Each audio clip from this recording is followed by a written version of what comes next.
Hello my friends, today I do not have a whole lot of time to actually do a video, so we are going to do the very final StarCraft tier list. I have done all the Wings of Liberty, Heart of the Swarm, Legacy of the Void, and Nova Covert Ops units.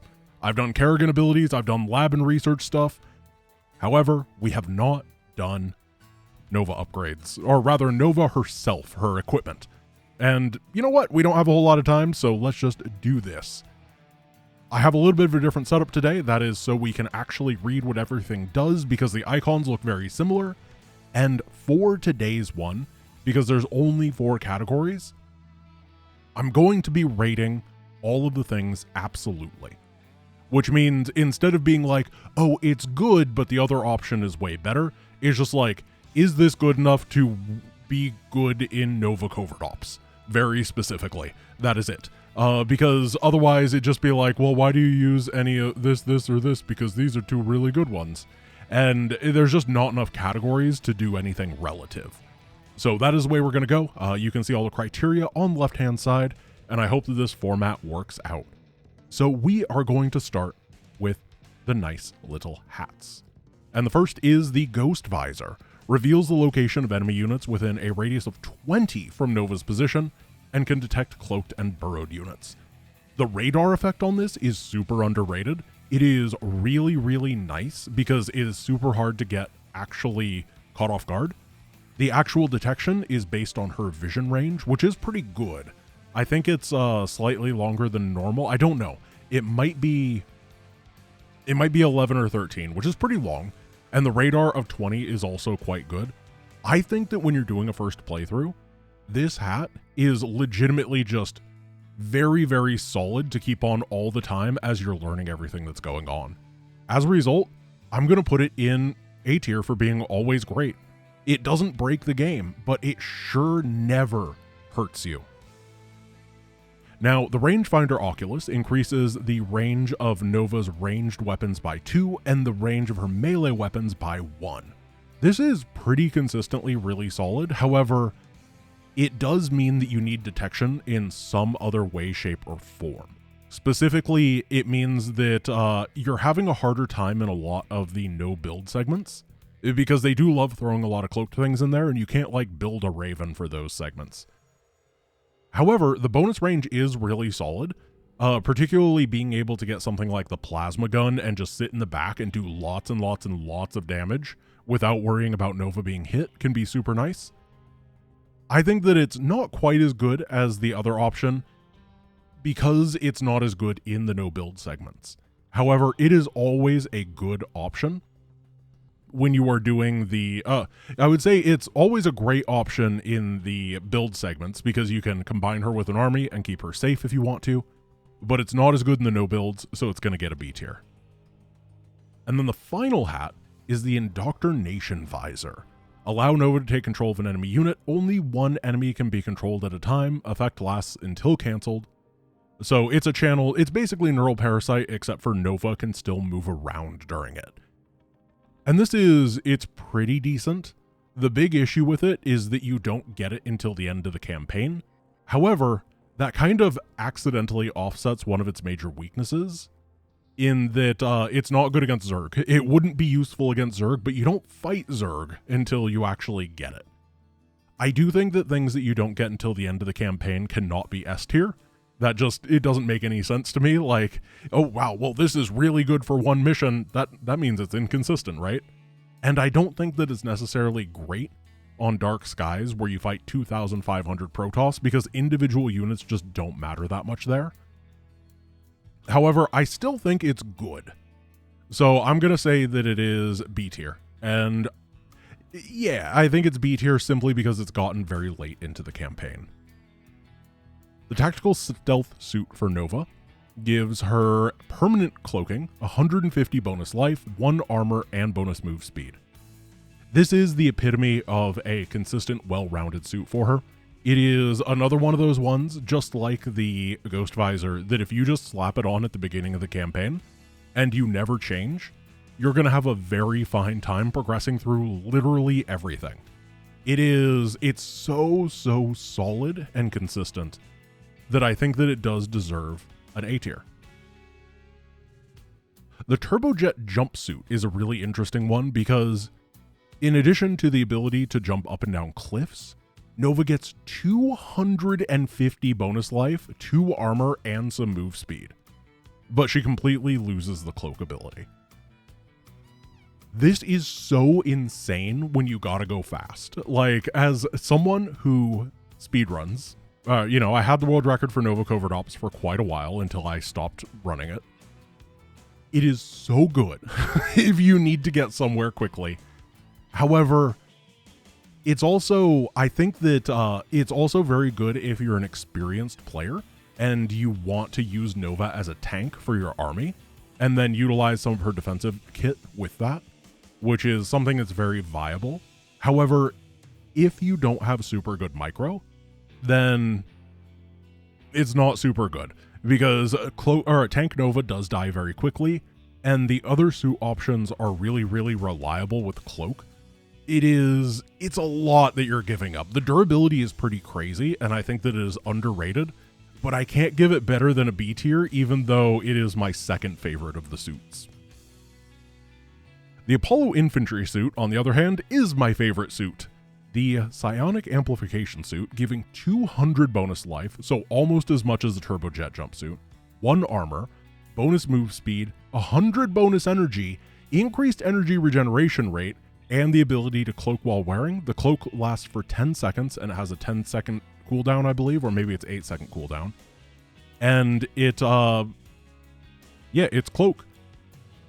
This suit is so good. The main reason that it's good is because almost all of Nova's abilities don't have cooldowns, particularly the weapon abilities, which means a lot of the time you're able to fire off 3 or 4 charges with the extra energy of the things, which deals such an alpha strike worth of damage at the beginning of fights. And then you just clean everything else up with your army, and you're really happy. And it really doesn't matter what you have equipped with Nova, because everything is so good with this suit. It is a multiplier no matter what way you want to play. The only downside for it is that you do have to manually cloak, which does add a little bit of required micro if you are going for, example, the laser sword. But assuming you're not doing that, then I think it is the best suit in the game, and it's one of the best pieces of equipment.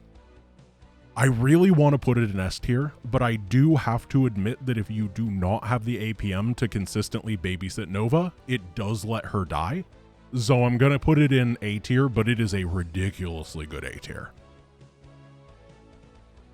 The Phase Reactor suit gives Nova 200 life, 1 armor, and some movement speed, which is same as Apollo, very slightly less than Turbojet.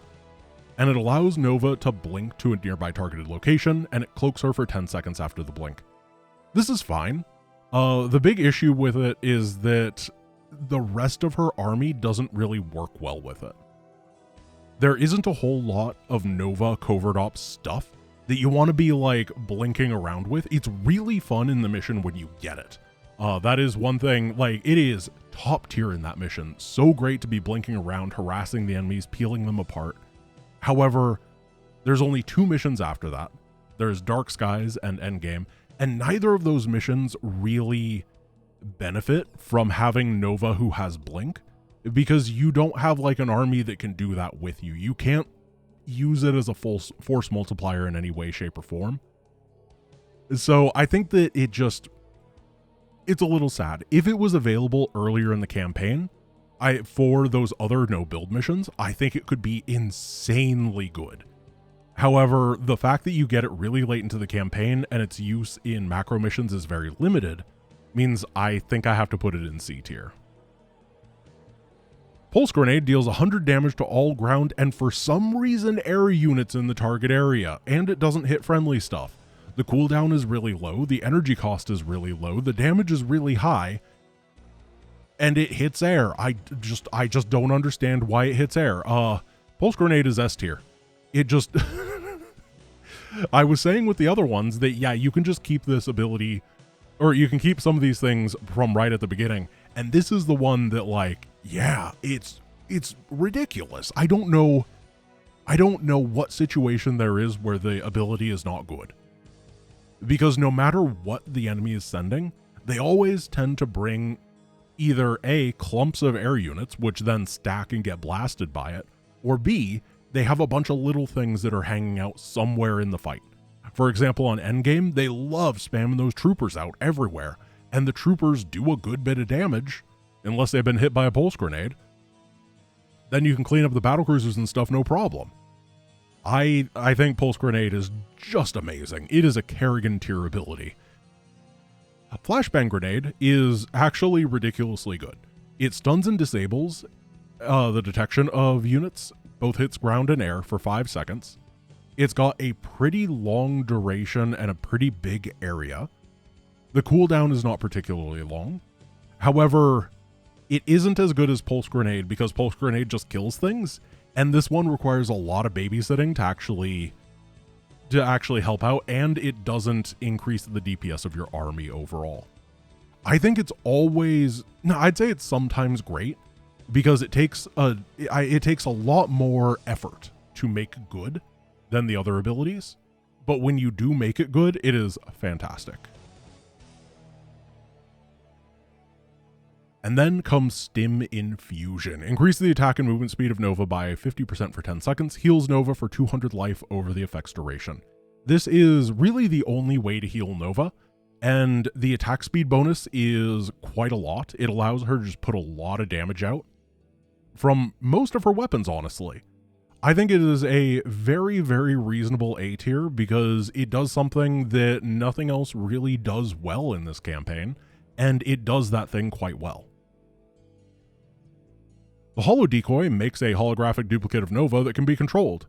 It is not like the one that you get in co-op, which cannot be controlled. However, it only does 20% or 25% of Nova's damage, and it does tank for a decent bit. However, I don't particularly like this ability.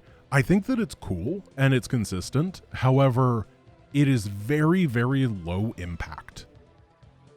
Now, I would rate it lower if we were rating things, if it was like, oh, we're giving up Pulse Grenade or Flashbang or Stim Infusion because those are high impact, but we're not doing that, as I said. We're just rating it individually, and I think that it's probably on the lower end of B tier when you take it for absolute effectiveness.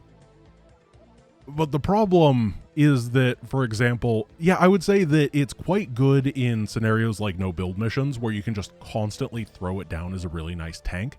And that is where it gets a big buff in power compared to like Flashbang, which you can also tank with that though.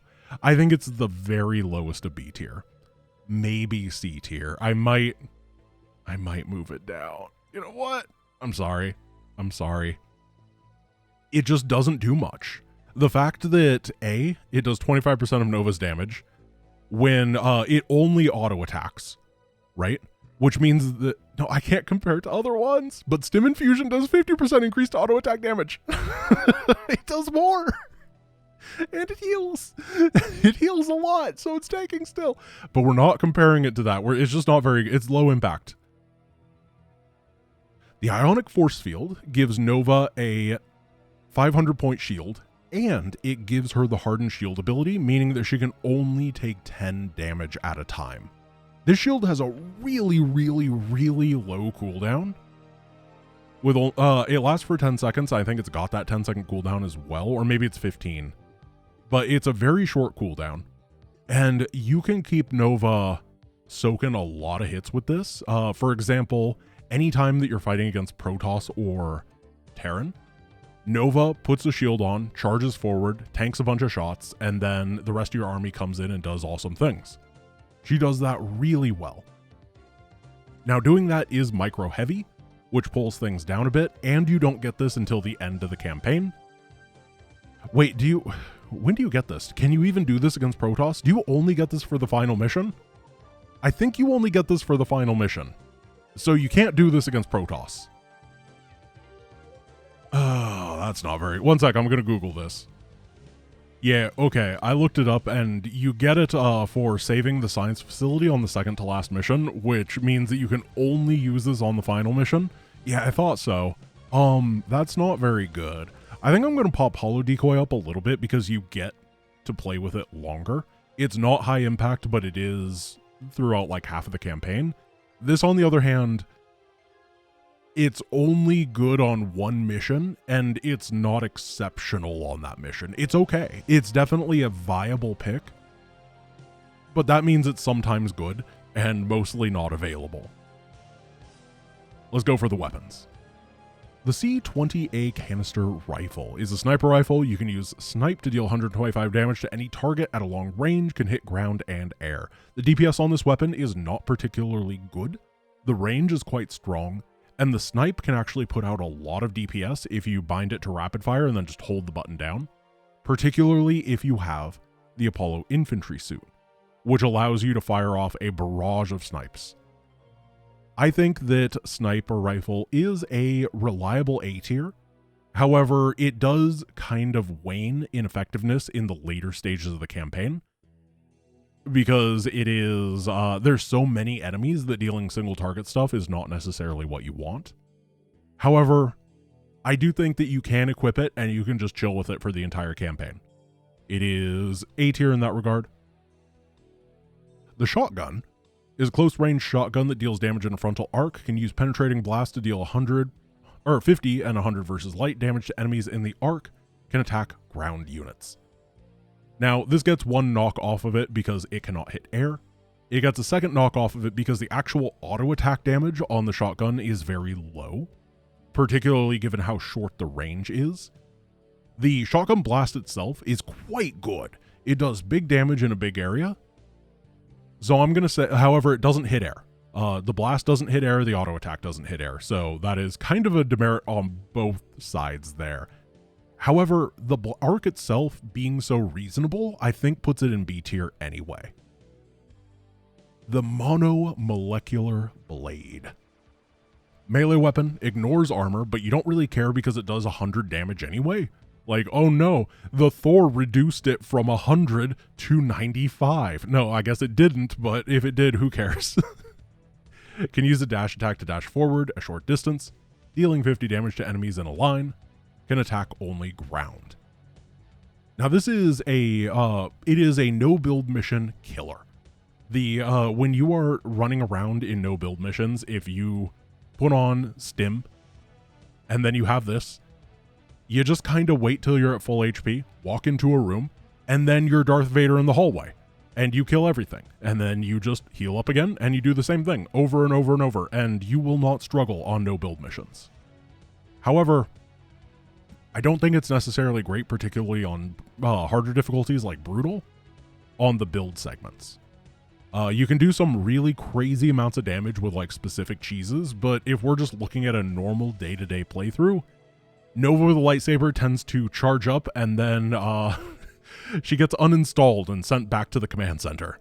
That is the consistent way that goes. So I'm going to put it in B tier because when it hits, it hits.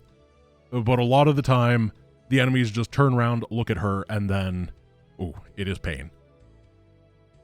Now, for some reason, I just picked a random archives thing, and for some reason, I do not have the the plasma gun unlocked. However, it is a medium range weapon that can hit ground and air. It has an activated ability that fires a line of plasma that deals a decent amount of damage to both ground and air. Even though it slides across the floor, it still hits air, don't know why. And when units are killed by the gun or by the plasma blast, they drop blobs of plasma on the floor that do decent DPS. This gun's insane. It is the best army killer gun in the game. If you want to just have a Nova that is consistently has a fantastic ability for blasting through armies and for dealing with single targets, this gun does it. And you get it about halfway through the campaign, so you still have quite a... No, it's mission 6, isn't it?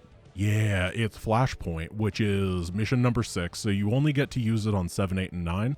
I think that's going to be the demerit, and it brings it down to A tier. However, this gun, it is underrated by most people. Really, really underrated. Super strong. And then finally, we have the Blazefire Gunblade. A versatile melee and ranged weapon, attacks deal area damage, can use Fury of 1 to execute multiple attacks against enemies in a large target area, can target ground and air. This is in many ways just the upgraded version of the Monomolecular Blade, because it does very similar damage to ground, it does splash, you are invulnerable during the effects of the Blade Dance, but you do get to keep your cooldowns going. So for example, if you stim, and then you do the Blade Dance, you're going to have it about half cooled down by the time you run out of energy. It does a lot of damage, and the anti-air attack, I think it hits for 80. Really quickly. This is a high-risk, high-reward option, just like this blade. However, it is significantly stronger than the blade is in most average gameplay, where you're not using the dash for mobility like you do for the blade in speedruns.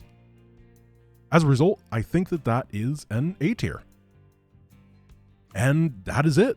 I think that this is a fairly reasonable group. I don't think that Nova has any D tiers. All of her abilities are pretty solid. The biggest limitation on a lot of her things are simply being available too late in the campaign. Or, I guess, dealing single target damage, because basically nothing here else does that as an ability. Sorry, holographic decoy. I think B tier is fine for the decoy. I do kind of like it, even though it's not that good. Overall, I think this is a really healthy design for Nova, because a lot of the stuff down here and here and here are in the sometimes X. It's not that they're always average, it's just like, well, sometimes this jumps up to A tier, and then sometimes it's not super what you want. And I think that's really healthy for a design for a campaign like this. A lot of the stuff would be higher tier if the campaign was longer, because, yeah, I mean, imagine, Plasma Gun would be S tier if the campaign was 26 missions long and you got it on mission 6. But because it's 9 missions long and you get it on mission 6, that's only a third of the campaign. Anyway, guys, thank you for watching. As I said, I don't have a whole lot of time today, so I hope you enjoyed this, and I hope you have a wonderful rest of your day. I'll see you guys tomorrow. Peace.